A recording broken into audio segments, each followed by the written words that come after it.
Hello everyone. Today we are discuss the topic playing progressive wave. Actually आपका जो unit first था, sorry unit second ही है, उसमें जो वेव वाला कॉन्सेप्ट हमने किया था वहाँ पे एक्चुअली ये वाला डेरिवेशन मिस हो गया था। एक्चुअली ये डेरिवेशन भी आपको करना है क्योंकि इंपॉर्टेंट डेरिवेशन है, तो ये डेरिवेशन आपको सेकंड यूनिट में कर लेना है कहीं पर भी, ठीक है। लिसेजिस फिगर के बाद एक्चुअली हम थर्ड यूनिट करना सोच रहे थे, बट अब ये टॉपिक हमें इंपॉर्टेंट लगा तो ये टॉपिक करा रहे हैं इसलिए, ठीक है। तो पहले आज ये टॉपिक को डिस्कस करते हैं, उसके बाद हम यूनिट थर्ड पर बढ़ेंगे। ओके, तो सब टॉपिक है प्लेन प्रोग्रेसिव वेव। आपने प्लेन प्रोग्रेसिव वेव को हिंदी में बोलते हैं समतल प्रगामी तरंग। यह आपने क्लास 11th स्टैंडर्ड में किया है, आपको आता भी होगा कि प्लेन प्रोग्रेसिव वेव क्या होती है, ठीक है। और ज़्यादा डिटेल में ना जाके हम ओनली सिर्फ इसकी इक्वेशन की बात यहाँ पे करेंगे और ये यहाँ पे आया क्यों, इसका कारण भी आपको बताते हैं। प्लेन प्रोग्रेसिव वेव क्या होती है? जब दो वेव एक ही डायरेक्शन में चलती हैं तो उनसे जो नई वेव्स उत्पन्न होती है, यानी नई तरंग का जन्म होता है, वही क्या होती है? प्लेन प्रोग्रेसिव वेव होती है। लेकिन यहाँ पे उसको उस कॉन्सेप्ट से नहीं समझ रहे हम, यहाँ पे उसको नए कॉन्सेप्ट से समझ रहे हैं। एक्चुअली हम पढ़ रहे simple harmonic motion. Plane progressive wave यहाँ पे आने का एक कारण है, बस वही कारण, वही डेफिनेशन देखिए। समतल प्रगामी तरंग यानी plane progressive wave. A plane progressive wave is a wave in which a particle of the medium perform simple harmonic motion. Simple harmonic motion यही इसका सबसे बड़ा मतलब कारण है जो यहाँ पे हम इसको डिस्कस कर रहे हैं। यानी कि वह तरंग जिसमें माध्यम के सभी कण जो होते हैं वह सरल आवर्त गति कर रहे हों, वही एक समतल प्रगामी तरंग है। यानी क्योंकि वो सिंपल हार्मोनिक मोशन कर रहे हैं इसलिए तो उसको यहाँ पे डिस्कस करना थोड़ा सा हमारे लिए जरूरी हो जाता है। तो अब देखिए जरा, आपके पास एग्जाम में what is simple progressive wave, deduce the equation of the simple progressive wave, ये आपके पास क्वेश्चन पूछा जाने के पूरे पूरे चांस है, ठीक है। तो equation of plane progressive wave, समतल प्रगामी तरंग का समीकरण। सबसे पहले हमने क्योंकि सिंपल हार्मोनिक मोशन कैसे चलता है बेटा, आपको पता है सिंपल हार्मोनिक मोशन ये तो होता है सिंपल हार्मोनिक मोशन, ये ठीक है, यही सिंपल हार्मोनिक मोशन का ग्राफिकल रिप्रेजेंटेशन होता है। तो हमने एक प्लेन प्रोग्रेसिव वेव लिया बेटा जो प्लस एक्स डायरेक्शन में चल रही है, ठीक है। सबसे पहले हमने इसकी स्पीड को दर्शाया v स्पीड से जा रही है, ठीक है। नंबर 2, इसका जो एम्पलीट्यूड है सबसे ज्यादा वो यहाँ पे है प्लस है, एंड यहाँ पे भी इतना ही होगा, वो क्या होगा? माइनस ए होगा, ठीक है। तो प्लस ए माइनस ए, प्लस ए और माइनस ए का जो टोटल है ये वैल्यू क्या होगा? डिस्प्लेसमेंट ऑफ द वेव यानी तरंग का विस्थापन y। एक यहाँ पे क्या कर रहे हैं हम, एक पार्टिकल मान रहे हैं कि वो प्लस एक्स डायरेक्शन में चल रहा है, तो वो यहाँ पे मान ले जाए, उसका इस ओरिजिन से जो डिस्टेंस है वो कितना है? x है, मान लो यहाँ पे। ये चीज यहाँ पे अभी समझने से पहले क्योंकि हम कंडीशन ओ पे डिड्यूस नहीं करेंगे, हम ओ से बाद क्या कंडीशन रहेगी उसकी बात कर रहे हैं। ओ पे तो कंडीशन जो रहेगी रहेगी। तो देखिए we no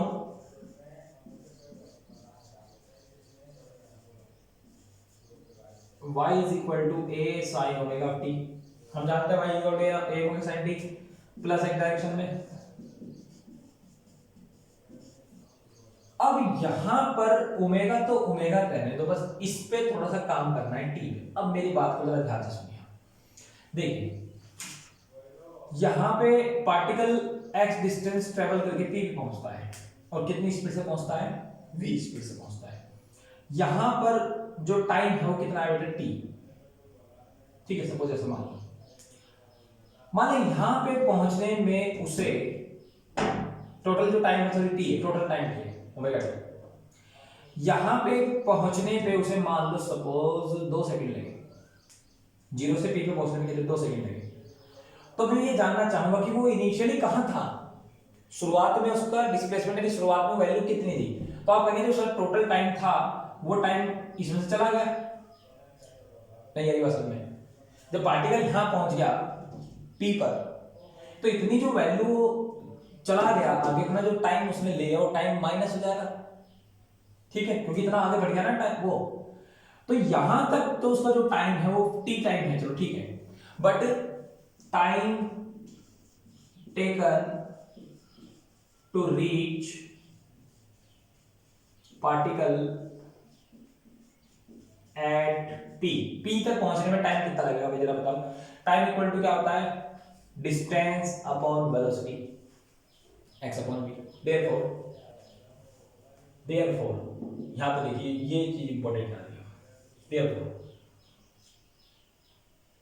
T replace by, जो टाइम था यहाँ पे टी टाइम, वो टी नहीं रहेगा क्योंकि वो एक्स अपॉन वी, इतना टाइम तो उसको लग गया, वो टाइम टोटल में से क्या हो जाएगा माइनस, इतना टाइम माइनस हो जाएगा क्योंकि इतना टाइम तो लग चुका है उसको, तो टोटल जो डिस्प्लेसमेंट निकलेगा वेव उसका वो कितना होगा t minus x upon v की मदद से निकलेगा। तो y is equal to a sine omega, t को किससे रिप्लेस करेंगे बेटा, t minus x upon v से, किससे रिप्लेस हो गया, बस इतना ये कॉन्सेप्ट जरूरी था, अब हो गया काम बस। a साइन ओमेगा मल्टीप्लाई करेंगे बेटा omega t minus omega x upon v, आप जानते हो ओमेगा की वैल्यू कितनी, इतनी दो वैल्यू होती है, तो हम यहाँ पे t वाला कॉन्सेप्ट यूज करें तो t वाली वैल्यू लगा देंगे, a साइन 2 पाई/t लगाएंगे तो ऑलरेडी यहाँ पे t ऑलरेडी है छोटे वाला, तो ये हो जाएगा 2 pi small t upon capital T minus 2 pi upon t into x upon v। अब यहां से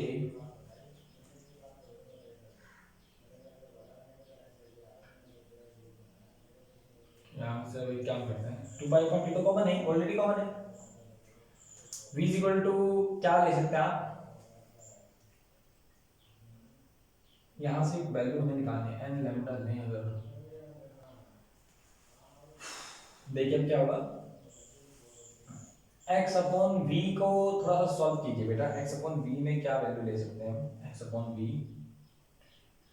चलो एक काम करते a साइन यहां से 2 पाई को कॉमन लो, 2 पाई को कॉमन लेने से क्या होगा, capital T small T upon capital T minus x upon TV, ये वैल्यू मिलेगी कुछ, इसको आप करना होगा आगे के लिए, ये वाला रफ करना है बेटा।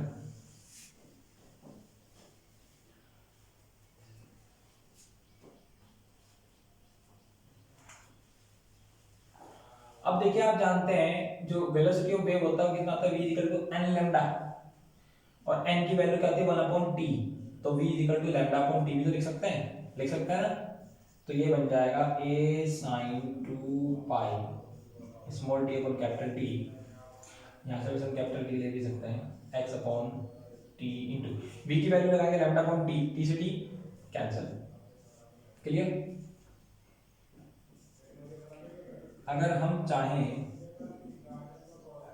सॉरी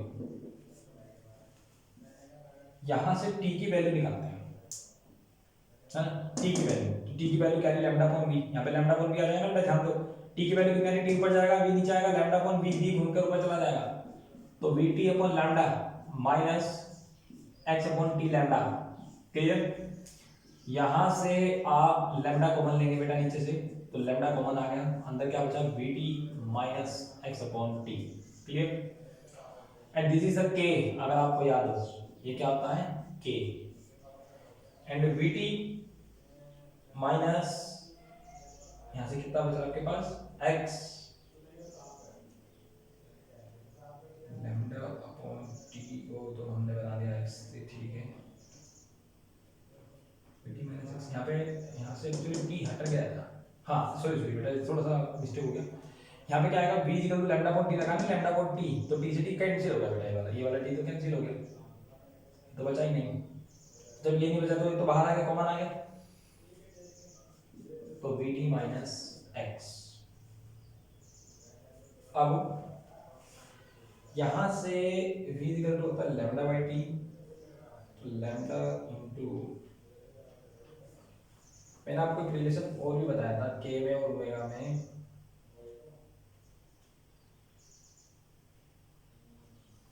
हाँ ठीक है, तो आ गया। अब देखिए आगे थोड़ा सा और इसको और आगे देखते हैं, वैसे तो यहाँ पे भी छोड़ सकता है कोई दिक्कत नहीं, पर थोड़ा सा और रिलेशन ओमेगा t माइनस के में जाना है हमको, देखिए कैसे ले जाएंगे, यहाँ से k का मल्टीप्लाई अंदर कर दीजिए बेटा, तो ये हो जाएगा k dt माइनस के एक्स, ठीक है।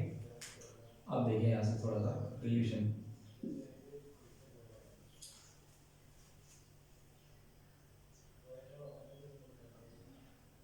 k की वैल्यू कितनी होती है बेटा 2 पाई/लैम्डा, एंड v की वैल्यू कितनी होती है n लैम्डा, है ना, v की वैल्यू कितनी होती है n लैम्डा, तो यहाँ पे लगाएंगे दोनों वैल्यू को इस वाले पोर्शन पर 2π/λ इंटू 2π/λ इंटू डी की वैल्यू एन लैम्डा। हाँ ठीक है, कॉन्सेप्ट क्लियर हो गया। हाँ ठीक है बेटा, इस वाले में नहीं लगाना, एक्चुअली एक इक्वेशन स्टैंडर्ड इक्वेशन है इसलिए हम इसको इस टर्म में निकालना चाहते हैं। ठीक है, लैम्डा से लैम्डा कैंसिल तो क्या बचा 2πnt। एंड अगर आप जानते हैं 2πn किसकी वैल्यू होती है, 2πn ओमेगा किसकी वैल्यू होती है, ओमेगा की value, omega t minus kx। This is the equation of plane progressive wave. ये बेटा प्लस एक्स डायरेक्शन में, किसमें है प्लस एक्स में। अगर इसी इक्वेशन को आप किसमें निकालना चाहें माइनस एक्स में, तो माइनस एक्स में ये वैल्यू क्या हो जाएगी प्लस, ये माइनस एक्स डायरेक्शन हो जाएगी, किसमें हो जाएगी माइनस। तो ये था आपका प्लेन प्रोग्रेसिव वेव की इक्वेशन। इसमें हमने फेज डिफरेंस नहीं लिया है बेटा, कालांतर की बात नहीं करी। अगर वो फेज डिफरेंस आपको देता है फाई, तो फाई का क्या होगा बेटा प्लस फाई हो जाएगा इसमें इक्वेशन में, नो प्रॉब्लम। तो ये इक्वेशन इंपॉर्टेंट है, समतल प्रगामी तरंग का समीकरण आपसे पूछा जाएगा। ठीक है, इंपॉर्टेंट है, सेकंड यूनिट में आपका लास्ट टॉपिक यही बचा था, समतल प्रगामी तरंग। इसके बाद आपको क्या करना है बेटा, सेल्फ से थोड़ा सा देखेंगे आप खुद, आप सर्च करके इसको लिख लेंगे बेटा, 2-3 यूज जरूर लिख लेना, ये आपका काम है। काम क्या है, यूजेस ऑफ लिसाइजिस फिगर। जो लिसाइजिस फिगर आपने पढ़े हैं, लिसाइजिस चित्र पढ़े हैं, उनका कहाँ कहाँ इस्तेमाल होता है, कम से कम 2-3 यूज आपको आने चाहिए, पता होना चाहिए। फ्रीक्वेंसी निकालने में भी यूज होता है, पतो पार्टिकल डिसाइड करने में भी यूज होता है, बहुत जगह यूज है। तो आपको 2-3 कम से कम यूज याद रखने हैं, वो पता करने हैं, यूजेस ऑफ लिसाइजिस फिगर।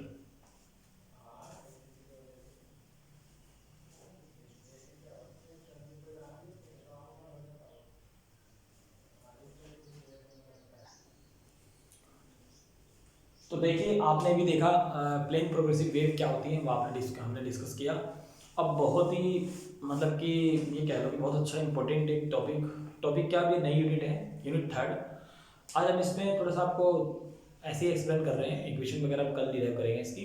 ठीक है, तो समझिए सिर्फ आप, होता क्या है, डेफिनेशन लिखना मतलब अलग चीज़, थोड़ा समझना अलग चीज़ होता है। ठीक है, यूनिट नंबर 3 आपके पास डैम्प्ड हार्मोनिक मोशन, जिसको हम बोलते हैं अवमंदित दोलन।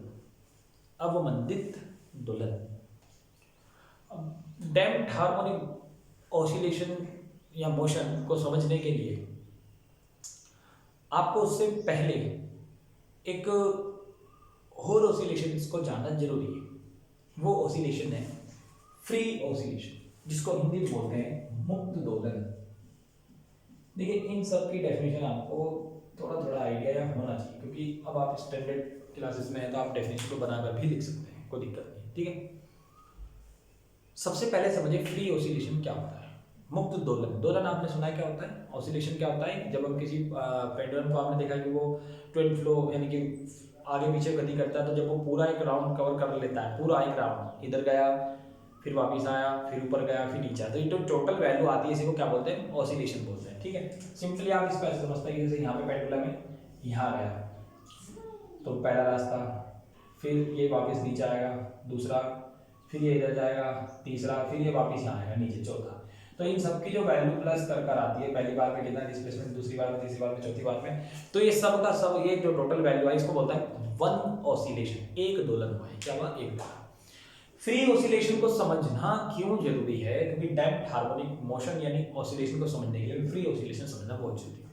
ठीक है, तो समझिए होता क्या है, जब आप क्या करते हैं, किसी एक पेंडुलम को लिया आपने और उसको आपने किसी दृढ़ आधार से बांध के, स्ट्रॉन्ग चीज से बांध के लटकाया, लटकाने के बाद आपने इसको छोड़ दिया, तो आप ये एक्सपेरिमेंट घर में कर भी देख सकते हैं, कोई दिक्कत नहीं। लटकाने पर जब आप इसे छोड़ोगे तो वो धीरे धीरे मोशन करना शुरू कर देगा, सिंपल हार्मोनिक मोशन शुरू कर देगा। तो या तो आपने बहुत मतलब उसको पहले ही मतलब सिंपल हार्मोनिक मोशन करा रखा है, वो मोशन कर रहा है, ठीक है, तो होगा क्या कि वो नंबर ऑफ टाइम्स, कितनी देर, मतलब सपोज वो 1 सेकंड में कितने मोशन ऑसिलेशन कर रहा है, 10 कर रहा है, 20 कर रहा है, 50 सेकंड में कर रहा है, कितनी देर में, इससे मतलब मान लो वो 10 सेकंड में 5 ऑसिलेशन कर रहा है, तो जो उसके ऑसिलेशन हैं वो फ्री है फिलहाल, मतलब फिलहाल हम ये मान लें फ्री है, उन पे हमने कोई कंडीशन नहीं लगा रखी है, उस पर कोई फोर्स नहीं लगा रहे, वो अपने आप हो रहे, अपने आप ऑटोमेटिक ऑसिलेशन हो रहे, उनमें कोई कंडीशन नहीं है। तो वो जो ऑसिलेशन यानी दोलन होते रहते हैं अपने आप, वो उस सिस्टम पर जो इंट्रिंसिक प्रॉपर्टीज होती हैं, अंदर की प्रॉपर्टी, जिसको हम कह सकते हैं कि जैसे कि अभी टाइम पे डिपेंड कर जाएगी, ठीक है। और आप ये भी कह सकते हैं कि जो धागा है उसका जिसमें लटका उसकी लेंथ पर भी डिपेंड कर सकती है, ठीक है। ग्रेविटी पे भी डिपेंड कर सकते हैं, जी पे भी डिपेंड कर सकती है, कई सारी चीजों पे डिपेंड, ये इंट्रिंसिक प्रॉपर्टीज पे डिपेंड कर जाएगी। तो वो जो दोलन है वो जब होता रहेगा तो उसमें हमने कोई अपनी तरफ से फोर्स नहीं लगा रहे, अपने आप से वो हिला नहीं रहे, ऑसिलेशन नहीं करा रहे। तो इस टाइप का जो ऑसिलेशंस होते हैं जो अपने आप हो रहे हैं सिंपली, उनको हम बोलते हैं फ्री ऑसिलेशन। क्या बोलते हैं? Free oscillation. जैसे पेंडुलम होता है, वॉच का पेंडुलम, घड़ी का पेंडुलम, आपने इसको लटकाया, धीरे धीरे धीरे धीरे क्या करते, मोशन करता रहेगा, वो फ्री ऑसिलेशन हुआ। अब बात आती है डैम्प्ड ऑसिलेशन क्या होता है। डैम्प्ड ऑसिलेशन क्या होता है? डैम्प्ड ऑसिलेशन को समझिए। जब फ्री ऑसिलेशन होता है तो धीरे धीरे, आपने भी नोटिस किया होगा, मान लीजिए कि ये सिंपल हार्मोनिक मोशन, सपोज पहली बार में ये ऐसे हुआ, फिर क्या होगा, यहां तक गया पहली बार में, दूसरी बार में यहां तक, पहली बार में यहां तक, दूसरी बार में तक, तीसरी बार में यहां तक, मतलब सपोज ऐसे, जस्ट एग्जांपल, होता रहेगा, यही होता रहेगा, ये धीरे धीरे धीरे धीरे करके ये यहीं पर स्टॉप, धीरे धीरे। तो धीरे धीरे करके ये स्टॉप होने का जो मीनिंग है, ये मीनिंग है कि उसका जो आयाम है, एम्पलीट्यूड है, वैल्यू एम्पलीट्यूड ए, वो धीरे धीरे क्या हो रहा है, घट रहा है। और घटता घटता वो इतना घट गया कि वो जीरो हो गया, और जीरो होकर वो रुक गया। बस ये जो ऑसिलेशन होने लगे, इनको बोलते हैं डैम्प्ड ऑसिलेशन। क्या बोलते हैं? डैम्प्ड। डैम्प्ड वर्ड का मतलब होता है आयाम का घटना, दबाना। जैसे स्प्रिंग को दबाते हैं डैम्प, डैम्पिंग। डैम्पिंग का मतलब है किसी चीज को प्रेस करना, दबाना, डैम्पिंग होना। तो डैम्प्ड हार्मोनिक ऑसिलेशन का मीनिंग हुआ यानी डिक्रीजिंग इन द एम्पलीट्यूड, आयाम का घटना, जो वैल्यू घट रही है एम्पलीट्यूड की, वही क्या है, डैम्प्ड है, डैम्पिंग है। वो क्या है, डैम्पिंग बोलते हैं उसको, ठीक है। तो यही आपका डैम्प्ड हार्मोनिक ऑसिलेशन का कॉन्सेप्ट है। इसका आप थोड़ा सा जैसे ग्राफ से देखना चाहते हैं, देखो सिंपल हार्मोनिक मोशन तो बेटा ये होता है, ये सिंपल हार्मोनिक मोशन, इसमें आपको आयाम एक जैसा दिख रहा है। डैम्प्ड हार्मोनिक ऑसिलेशन का एग्जांपल देखिए, ये देखिए डैम्प्ड हार्मोनिक ऑसिलेशन का एग्जांपल है ये ग्राफिकल रिप्रेजेंटेशन ऑफ डैम्प्ड। ये डैम्प्ड हो गया, डैम्प्ड। ये क्या है, अनडैम्प्ड है, ये डैम्प्ड नहीं है, क्योंकि इसका जो आयाम है ए वो लगभग सेम है, ए सेम है। लेकिन यहाँ पे ए ये है, फिर ए ये है, फिर ए ये है, फिर ये ए। आपको क्या नजर आ रहा है, ए की वैल्यू लगातार घटती जा रही है। तो यही क्या है, डैम्पिंग। इसी को क्या बोलते हैं, डैम्पिंग। डैम्प्ड का मतलब आयाम का घटना। तो कल फ्री ऑसिलेशन की डेफिनेशन, डैम्प्ड हार्मोनिक ऑसिलेशन की डेफिनेशन, फिर जो आपके पास सिलेबस में, ये तो सिलेबस में है नहीं क्योंकि तो यहीं पे खत्म है। डैम्प्ड हार्मोनिक ऑसिलेशन, जैसे आपने सिंपल हार्मोनिक मोशन पढ़ा था, उसकी इक्वेशन पढ़ी, सिंपल हार्मोनिक मोशन की इक्वेशन, उसके बाद उस इक्वेशन का सॉल्यूशन यानी हल। सेम ऐसे डैम्प्ड हार्मोनिक ऑसिलेशन की इक्वेशन पढ़ेंगे, फिर उस इक्वेशन को क्या करेंगे, सॉल्व करेंगे। क्लियर? तो कल इन 2-3 टॉपिक को कवर करते हैं, डिस्कस करते हैं यूनिट 3 के लिए। तो ठीक है, जब तक आप ध्यान रखें अपना, और पीछे का जो भी आपको वर्क अभी तक समझाया है, कराया, तो आप सबको कंप्लीट करें। तो मिलते हैं कल एक नई वीडियो में, तब तक के लिए अपना ध्यान रखें। Bye bye.